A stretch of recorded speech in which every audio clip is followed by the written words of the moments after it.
लोकसभा चुनाव 2024 के लिए प्रचार का शोर थम गया। 200 रैलियां करने और 80 इंटरव्यू देने के बाद पीएम मोदी हिंद महासागर, अरब सागर और बंगाल की खाड़ी के मिलन बिंदु पर साधना में लीन हो गए। करीब 135 साल पहले यहीं नरेंद्र यानी स्वामी विवेकानंद ने साधना की थी। अब वहीं दूसरे नरेंद्र साधना में लीन हैं। विपक्ष हैरान और परेशान है। कोई कह रहा है रोको, कोई मुकदमे की धमकी दे रहा है, तो कोई चुनाव आयोग से कहता दिख रहा है कि इसका टीवी कवरेज बंद कराओ, देश का कोई आदमी इसे देख न पाए, कुछ ऐसा करो। मतलब कि जो चुनावी बिसात पीएम मोदी ने बिछाई, चुनाव प्रचार के खत्म होने के बाद भी विपक्ष उसी में उलझा हुआ है।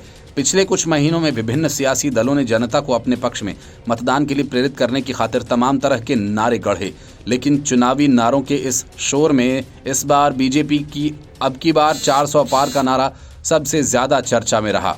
कहा जा सकता है कि नरेंद्र मोदी के इस नारे को लेकर पक्ष और विपक्ष दोनों तरफ के लोगों ने खूब बातें की। अब इस नारे ने बीजेपी को फायदा पहुंचाया या नुकसान, ये तो 4 जून को मतगणना के दिन साफ हो जाएगा। 2014, 19 और 24 के लोकसभा चुनाव में भारतीय जनता पार्टी के चुनावी नारों ने खूब चर्चा बटोरी। पहले चुनाव में जहां पार्टी का नारा अब की बार मोदी सरकार छाया रहा, वहीं 2019 में मैं भी चौकीदार ने सबसे ज्यादा सुर्खियां बटोरी।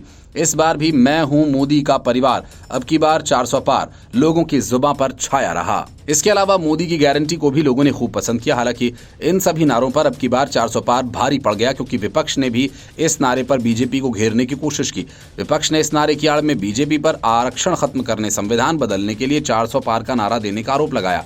चुनावी नारों के संदर्भ में कांग्रेस की बात करें तो हाथ बदलेगा हालात, न्याय योजना के स्लोगन ने भी अच्छी खासी चर्चा बटोरी। हालांकि पिछले 2 लोकसभा चुनावों की तरह इस बार भी बीजेपी के चुनावी नारों की चर्चा सबसे ज्यादा रही। नरेंद्र मोदी ने भी यही बात कही कि विपक्ष अब की बार 400 पार के नारे में फंस गया। इन तीनों चुनावों में बीजेपी के नारों के जरिए पीएम मोदी ने चुनावी कैंपेन का एक एजेंडा सेट किया और विपक्ष इससे बाहर आने के लिए छटपटाता नजर आया। कांग्रेस पार्टी के तमाम नारे बीजेपी के नारों के बीच वैसा असर पैदा करते नहीं दिखे जिसकी कांग्रेस को उम्मीद रही होगी। कांग्रेस ने तो कुछ नारे भी गढ़े, लेकिन आम आदमी पार्टी, टीएमसी जैसी पार्टियां तो सिर्फ पीएम मोदी और जांच एजेंसियों को कोसने तक पर ही सीमित रह गईं।